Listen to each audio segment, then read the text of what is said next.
加拿大經濟第一季增長2.2%，增幅大過預期。加拿大統計局星期五公佈，第一季國內生產總值 GDP 按年率計上升2.2%，高過上季0.1個百分點。主要因為美國企業趕喺關稅實施前搶購貨物，帶動出口。不過進口增加導致庫存上升，加上家庭支出減少同國內需求疲弱，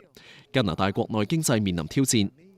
統計局指出，國內需求係自2023年底以嚟首次冇增長，反映關稅同相關不確定性所帶嚟嘅影響已經顯現。按月數據方面，加拿大 GDP 2月下跌0.2%之後，3月回升0.1%，主要受到礦業、採石業、汽油開採以及建造業嘅反彈所帶動。統計局初步估計4月經濟有望再增長0.1%。今次係加拿大央行下個禮拜三議息前最後一項重要經濟指標，將會影響央行係咪減息或者係維持利率不變嘅決定。